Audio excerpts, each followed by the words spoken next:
Hey, welcome back to Grit Gym. I'm Amber Dunlap here. Amber is the nutritionist out of Grit Gym. Today we're going to talk about calories in versus calories out and why it is not as clear as you have been led to believe. But what is today? Is today Friday? Today is Friday. The 6th. Happy Friday. Is it only the 6th? The 6th. Happy 4th of July. Hope you guys enjoyed the...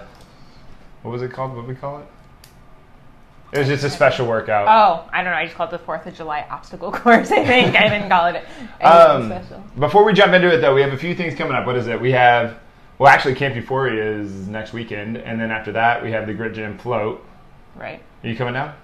I think so. I don't know. Yeah. So you have to bring your own flotation we device. didn't talk about this before. Grilling you.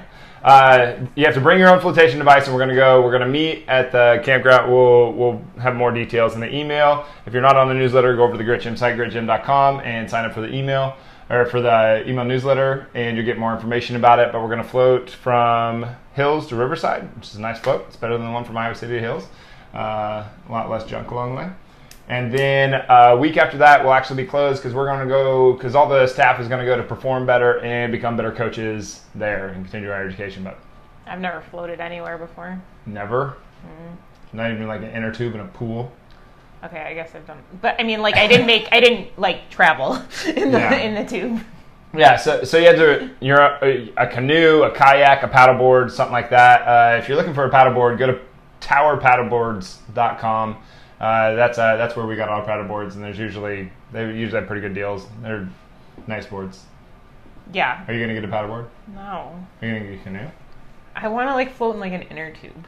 I don't think you want to float in an inner tube down the Iowa River. There's gonna be like a tree that's down. There's gonna be like a branch that's sticking up, and your butt's gonna be sticking in the water, and it's just gonna like stab you, and we're gonna have this awful thing. And I like, if you're going to get a wound, I don't think that you want it to happen in the Iowa River. I don't. Maybe I'm not coming. I think you might have just talked me out of going. Getting stabbed. Getting stabbed in the butt has talked me out of it. Ew, that did sound worse when you said it. All right, so calories in, calories out.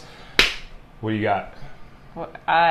So should we explain what calories in, calories out means? Yeah, in the first place? it. I should do it? Yeah, sure. I don't know. Okay, so basically, I always get, like, if you guys watch Parks and Rec, the Andy Dwyer, when he comes into Ron Swanson's office and he's like, "Hey, Ron, did you know that food becomes energy?" Pizza. And then he like does some other karate thing and he's like, "Spaghetti." And then he does something else and he's like, "That was a cookie." Or some version of that. I might have been off there or something. But basically, the food that you ate becomes energy, and if you don't burn off all that energy, it turns into fat. Or if you do burn that energy in the form of like resistance training, then it turns into muscle. It can also be used for other metabolic processes. It can be used to heal tissue, which happens all the time. 100% of your life, you're constantly healing. And it goes to your bones, it goes to all these different things, right? And everything that's left over goes out. By that I mean poop. It goes out your butt. How can we, whenever I'm with you, that's what it comes to? What's that? Wasn't last week it was the pee sticks? This week it's the pooping? Gross. I mean, it's nutrition. It goes in and comes out. All right. So calories in, calories out. So, yeah. You eat a certain amount of calories. And a lot of weight loss dieting is based around the concept of calories in, calories out. Everybody has gone through the process of counting their calories to make sure they're either getting enough for weight gain or it's miserable. Or, well, it's miserable either way. Yep. Or, a deficit for weight loss, which on paper is 100% true. It does work that way. Yes. So, like what Adam just explained, it 100% is true. The food you eat and how much of it dictates your weight gain or weight loss on paper. So, like 1 pound of fat is 3,500 calories, right? So, if we drop 500 calories per day, then we're going to drop 3,500 calories over the course of a week. And so, on paper, it would look like you're going to lose 1 pound of fat per week if you drop 500 calories per day. Why doesn't that happen? Well, there's a lot of reasons why that doesn't happen. We were just discussing this. Yeah. So when it comes to calories in, the calories in concept, one of the things that is notoriously bad is that food labels are wrong. They're usually used out of like a database of like, okay, baby carrots are X amount of calories, and that's what goes on the package for everything. I think by law or by like the FDA standards or whatever it is, it's like 20%. I think I don't remember. 20. It's like 20 or 25%. They have a variance that they can be off by either direction, plus or minus. Right. So something labeled 100 calories can really be 80 calories or 120 calories. Yeah. So food labels are notoriously wrong. Who did you shoot, or McGavin? Did I shoot McGavin you? I felt like you did, yeah. I don't know. So that's one way calories in. What? Nothing. I'm tired today. Forgive me. Yeah, food labels are off all the time. Right. Like, you can't rely on the food label to be 100% accurate. And if you're doing this game like as if it's like you have exact math, then well, you're already off from the get-go. Yeah. You just didn't. Well, you're working with that information already. So another way is the way you cook your food can change the amount of calories available to you in it. We were just talking like, I don't know, a potato is like double the amount of calories once you cook it than it is when it's raw. You know, and food labels don't take that into consideration, how you cook your food. Not only how you cook it, but how you like prepare it. Like if you chop it smaller, you blend it, all these different things makes it so more calories are consumed. Yeah. So if you just picked if you picked a potato right up out of the ground, washed it off and ate it, versus you took a potato, peeled it, boiled it, ground it up into mashed potatoes, added more stuff to it to make it tastier, and then ground it up some more, and then ate it. That's a completely different deal, right? That's like it's still a potato, but they're different. You took the fiber out, and then it's still a potato, but it's still a potato. It is a more available for your body to take. Yeah. So you absorb more of it. Let's see what else. So I'm like, I can't even read my own handwriting. So you don't actually digest all of the food you eat anyway. Different foods are going to be more available than others. But, you know, just because something's 100 calories doesn't mean that you personally are actually intaking 100 calories. Yeah. There's kind of variables on both sides. Like different foods and there's a million variables in the amount of foods, like and what can change what you absorb. But you don't actually absorb all of it. And the problem is different foods and different people all do it differently. Yeah. So if you're drinking a liquid calorie like milk, let's say, maybe milk's bad, but like milk was a bad choice. Yeah, milk was a bad choice. But like if you're drinking a sugary drink, it's all and like you're going to absorb a lot of the calories that came in that way. Whereas if you eat something with a lot of fiber, a decent amount of fat, decent amount of protein that's going to take some work to break it down, you're going to absorb a lot less of that. Yeah. So like with all of this stuff, like calories in, the amount of calories that we eat in, if we actually could sit down and figure out how many calories was in each one based on the number of chemical processes that happened before we actually ate them, sure. All right, well then they go into us, and whatever comes out the other end, so we went back to poop again, my bad. Whatever comes out the other end is all the things that you didn't absorb, basically. Yeah. And that's not a bad thing. If you didn't have that, you'd be real sick. Yeah, and I mean, there's just so many things that go into it. But, you know, and also during the digestion process, different types of foods are also you're going to need calories to digest the food. So it's kind of like protein is actually the one that requires the most amount of calories to digest. So What about celery and the reverse calorie? I don't think that's not a thing. It's completely disproven, and it's annoying. Calories, a reverse calorie, is that people think that if you eat celery, your body puts more energy into breaking it down than the calories that it gets from it. But that's bogus. That is not accurate whatsoever. That doesn't mean that you shouldn't eat celery. Celery is great, but I'm so sick of people not wanting calories in their food. Like, your food is supposed to, like... Yeah, your food is supposed to be calories full of calories. Like, if you pick up something that says 0 calories, please, I'm asking you, please... Analyze what are you in it, what's in it. Ask yourself, what is it then? If it has 0 calories, what's in it? It's a chemical. Yeah. You're just eating chemicals. Okay, can we go into portion size? Or wait, did you want to go? No, we can. I'm done. I'm just ranting. All right, so portion size. The first time that I was ever introduced to this, there was a study where they took a bowl of soup and they asked people, and they made it a bottomless bowl of soup, so they could just fill more soup into the bowl. And they asked them, where do you get a bottomless bowl of soup? I don't know, but it's I would like to go to that place. It was attached to the table, and then there was like a tube that went in. And they asked them, like, how much do you think you would have normally ate versus anyway? They did the study, there's all this stuff, and they found that people ate about double if they didn't know that they were if there wasn't a bottom to the bowl. I believe it. Yeah, people. But everybody thought that they ate the same. Really? They're like, no, I ate about the same. No, they ate like double. That's like crazy. Double. Yeah. So people are notoriously bad at eyeballing portion size. So you get your box of Cheez-Its, and you're like, oh, 36 crackers, and then you sit there with your box and you eat it, and you're like, I probably had about 36 crackers. You didn't have 36 crackers. That never happens, right? Like, or if like a tablespoon of peanut butter is a serving size. When's the last time you used a tablespoon of peanut butter on anything, right? Yeah. Nobody. Like we think that we do a good job. Yeah. People do. People think they do an awesome job at eyeballing portion size. Yep. It turns out people do a terrible job of portion size. Yeah. Even like, and this is kind of almost manipulative by Subway, but like Subway tells you the number of calories in each one of their sandwiches. Yeah. That's before they had the oil, before they had the mayonnaise, before they had the sauce. Anything, yeah. It's like, duh. Well, that's like, well, we just doubled it right there when you just mayonnaise on top of it, you know? Right. So like eyeballing portion size, calories in, we're not as legit as we think we are. No, we aren't. And this goes for us too, as well. This isn't us passing judgment. This is just humans in general. We're in a judge-free zone. Are we? Yeah, it's a judge-free bubble.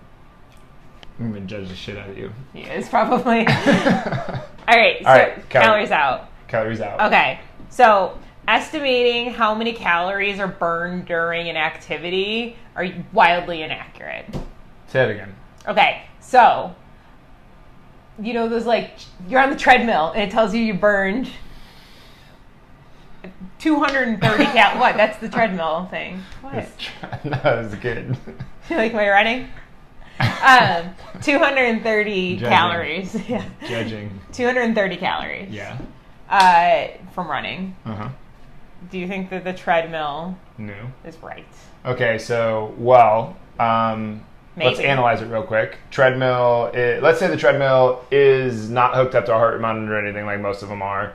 Or even if they are, right? They're probably a crap one Yeah, anyway. but let's just take it like, let's say you got on this treadmill A, I got on treadmill B. They're identical treadmills. Mm-hmm. I'm 6'4", 240 pounds.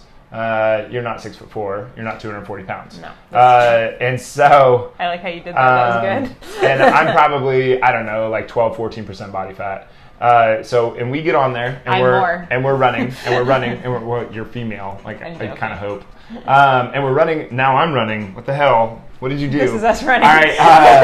And we're running on the treadmills, like at the same speed for the same amount of time at the same incline. Our readouts are going to be the same. Exactly the same. But did we burn the same amount of calories? Probably not. No, I'm bigger with more muscle mass, with more weight to move, with more, just like more mass to lug around on this thing. Of course, I'm going to burn a lot more calories. Yeah.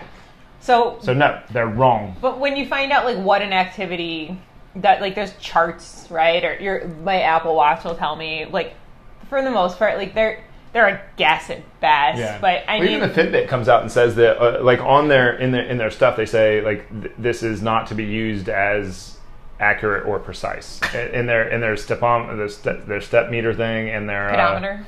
Pedometer, yeah, thank you. A stepometer? Stepometer. I saw almost what I called it. Step meter. I was like, whatever. But anyway, their step thing and then their heart rate thing and like all their stuff, like it lists it out and it says this is not to be used as like your Fitbit is an entertainment tool. It is, and we like. Well, we talked about this last time, right? Like with like why I think that like the alkaline diet people just like it because they get the instant like readout of it. It's the same thing with a Fitbit. Like it just people like to feel like they're doing something, so they like to like have instant gratification of like reminding themselves that they're doing things. Which is okay. Like nothing wrong with it. Like I'm not hating on your Fitbit or anything. You want to use your Fitbit, use your Fitbit. That's like I'm wearing an Apple Watch for going to fine. the movies. Like I don't care. Go to the movies. but it's not the Bible of caloric readouts, you know. We like could say the Bible's not even the Bible. oh, here we no, never probably mind. stay away from What would you like me to call it? Like, what's a better analogy? It is not the. I have no idea. It is not the objective reality. So aggressive. I have no idea. But Anyway. no, like it's just not accurate. But yeah, if you Google right now, like, oh, if I'm going to swim for an hour, how many calories am I going to burn? You're going to get a number, and it may be ballpark, but Yeah. it's not a real measurement tool. Yeah. Plus, like, just go swimming and have fun. Well, right. I mean, move. Yeah.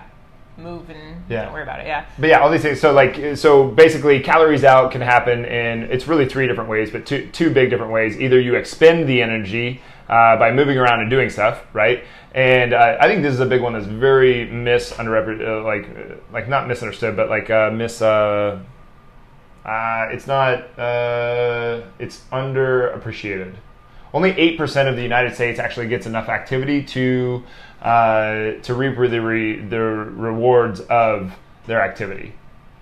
Like, that's how sedentary we all are. Like, only 8%. Almost 50% of the United States is actually obese. I think it's in the 60% now that are actually overweight. So, like, obviously, expenditure of your calories is a big deal. We are not getting enough of that.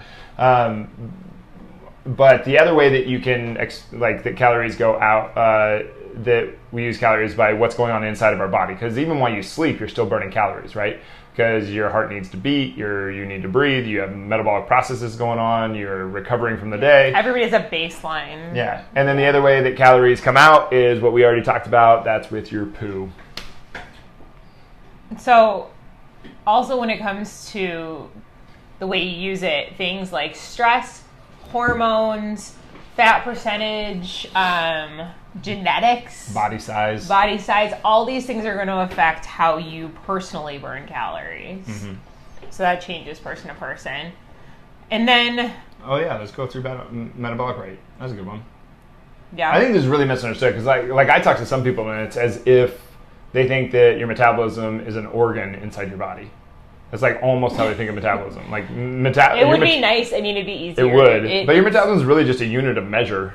It's nothing. It's no different than a ruler, right? You know? Or a measuring stick. And your endocrine system is Yeah, it's not. Your metabolism isn't like in charge of something. It's something that we use to measure. Right. So it's called adaptive thermogenesis. Adam made fun of me for using that word earlier, or words. It's fancy. You're fancy. So this is really like the takeaway of why you really need to be mindful when dieting. Mm-hmm. So let's say you want to lose 10 pounds and you restrict your calories. You drop 500 calories a day and you eventually lose your 10 pounds. I should be there in 10 weeks. Fine. Let's say you did. Let's say you did it that way and it worked. Great. Awesome. So the problem is over time, your body adjusts. Yeah. Your body is smarter than you. Evolution is smarter than you. Your body's got billions of years. Yeah. So over time, your metabolic rate is going to slow. Your body thinks that you've heard of like the starvation mode. It's that concept where over time, it's getting less calories and it starts to think like, oh, this is how I have to live without calories. Yeah. So it slows your metabolic rate to adapt. It's just an adaptation in case you really did need to adapt. So what happens is, for now going forward, once you go into that mode, there's a lot of like leptin is triggered and like hunger cues are triggered, and that's where you have to fight the diet, right? Where you're like, I can't be on this diet anymore, I'm so hungry, and that's where most people fail because your body's trying to be like, hey, don't die, don't starve, like it's trying to help you out. I mean, we're all so mean to our bodies and so hard on ourselves, but really, like it's on your team. It's trying to do as much as it can to keep you alive. So,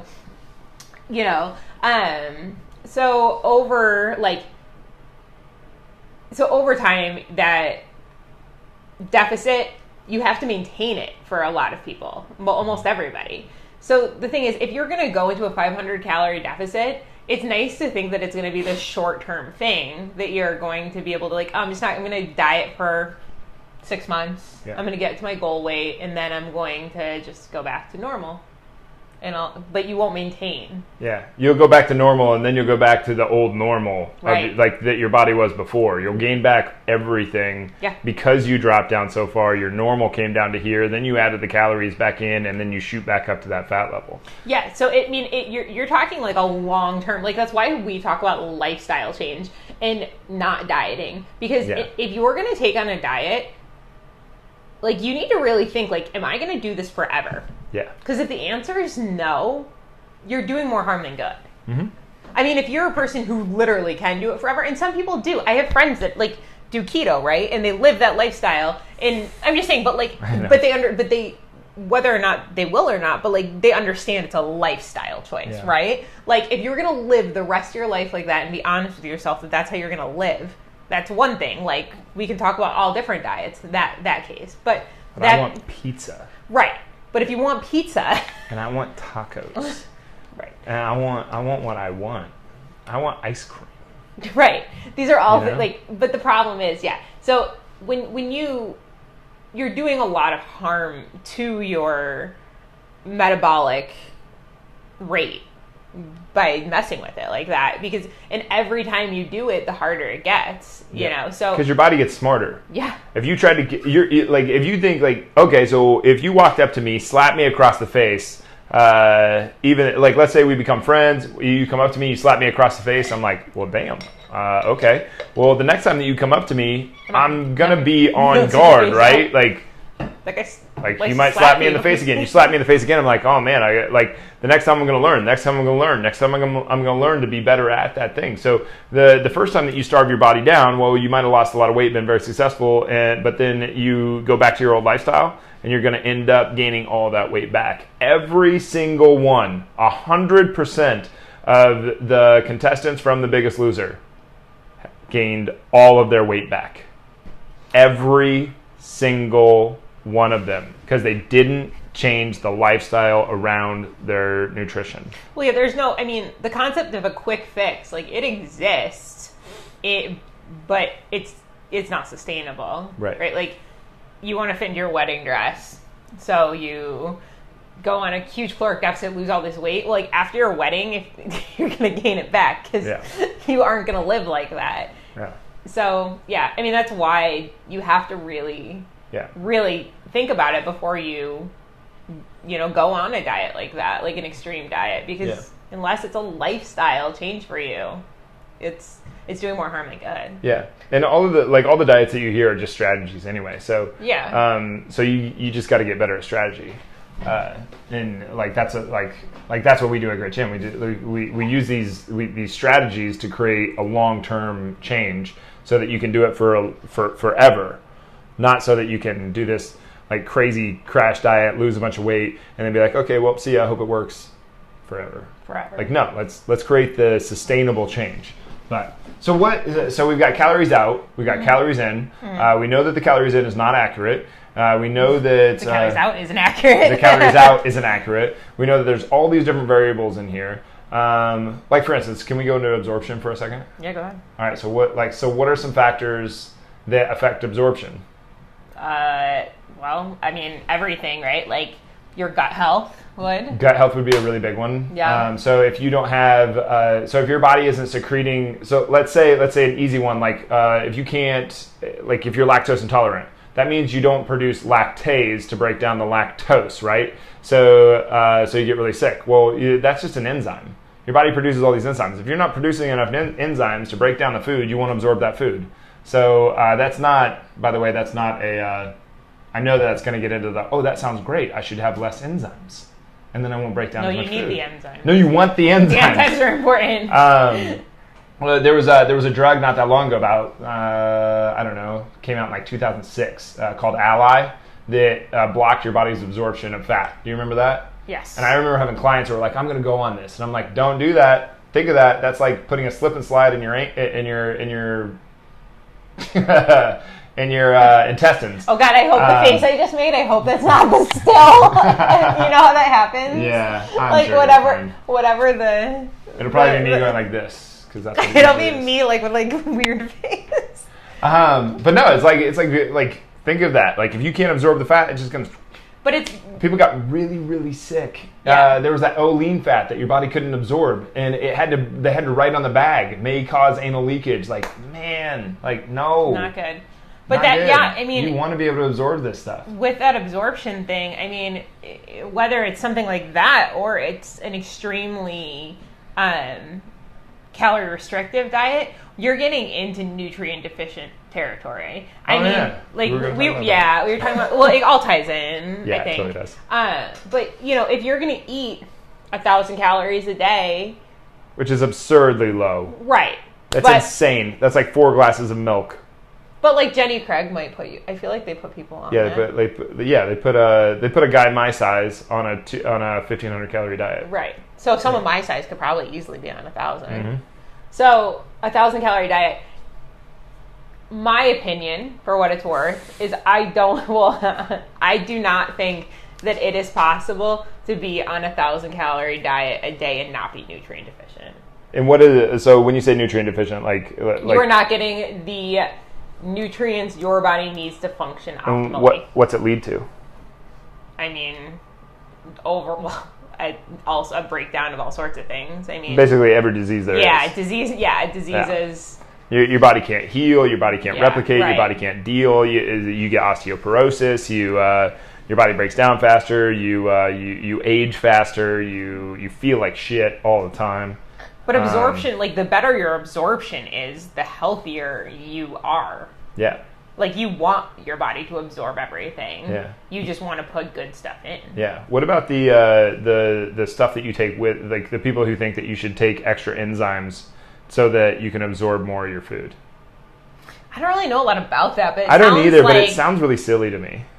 I don't know. I mean, maybe I tried it. It's okay. I don't know. It's fine. Did you feel like you absorbed more? Could you feel it working? I don't think it mattered much at all, really.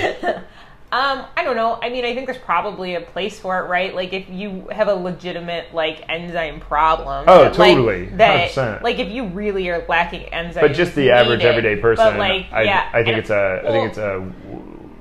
a bit wasteful. Right, because here's like the thing is the problem with a lot of nutrition stuff is unless you're willing to spend a lot of money and find a practitioner willing to play the game with you, everything's a guessing game. Mm-hmm. So you don't know like what nutrients you're deficient in, or like what enzymes you have, or where your hormones are at, or all these things that would play into it. And even if you did have all the information, there's still so many variables. Yeah, it's a moving target. It's always like it's a moving you target. You want to make the most educated guess that you possibly can, but right. It's still a guess. Like you still have to. Yeah. You will not know until you get there. Like, we just are not going to know until we get there. So right. we get as much data as we possibly can. We make an extremely educated guess based on all of the research and all of the knowledge and all the intelligence and all the logic that we have, and then we go with it. And we do the absolute best we possibly can within that. In like the lowest common denominator, right? Like like that generally speaking, like broccoli is safe and healthy for everybody. There's things that we know are good for everybody, generally speaking, unless you have some allergy to it or something. Right. But you know what I mean. Like you go with the most nutrient dense. Yeah, regardless of what you want in your life, like whether you want fat loss, you want muscle gain, you still want to be healthy. Fiber is still going to be a very good thing. Vegetables and fruit are going to be a very good thing. Like you would have to eat a ton of fruits and vegetables for it to become problematic. Grass-fed beef is always going to be for the most part, unless you have some kind of unless you're an outlier, you have an allergy, you have some kind of enzyme deficiency, you have some kind of sickness that's causing you a problem.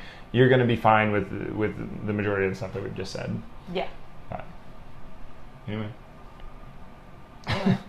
There's just tons of factors that change your absorption. Chewing your food more, chopping your food, boiling your food, cooking just in general. Are you taking a ton of stimulants? If you're taking a ton of stimulants, your body's going to push that through way faster. If you're super stressed, you're going to absorb less of the food that you eat. When I had Graves' disease, when my thyroid was super hyper, and which is part of your metabolism. but it's part of the system. Yeah. You know, I mean, I lost tons and tons of weight because everything was like, my whole body was in hyper overdrive. I can't imagine it was absorbing very well anything. Yeah. Yeah, because you were probably And I was eating constantly plenty. in a sympathetic state. Yeah, and your body thought it was like your body was in a fight between like Yeah. I'm trying to live and I'm trying to kill your Yeah. body's trying to kill you, and at the same time your body's trying to live. So there's like this civil war going inside in your biological makeup. But it's that same thing. Like, I ate tons of food, but I managed to lose weight because it was so Right. sped up, you know? Yep.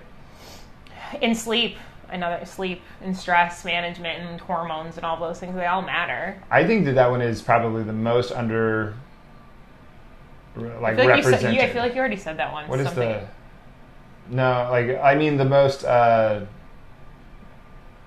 underappreciated one. Like what was the other one that I said? I think it's. I don't remember. Oh, activity is very Oh. underappreciated, but I think that like sleep. So like two sides of the coin. Like either like being very very active and getting good sleep. I don't think that we're doing well on Either either. of them. Like just as a whole. We're Like, sedentary with terrible sleep. we underestimate how important sleep is. That's the word I was going for. We underestimate how important sleep is. If you increase your sleep by 1 hour every night, I almost guarantee you your fat percentage would go down if you changed nothing else. Yeah, absolutely. Yeah. So if you increase your activity level and you increase your sleep level by 1 hour, man, you probably like You're on the good path. everybody would benefit from that. Yeah, Yeah. agreed. But as a general, just being very general. So calories in, calories out. Calories in, we know that's not accurate. Calories out's not accurate. Nope. So what do we do? What's the solution? I mean, the solution is be reasonable with your diet, right? Like, eat nourishing, good foods. Try and make better decisions. Yeah. Live a nutritious lifestyle. Don't crash diet.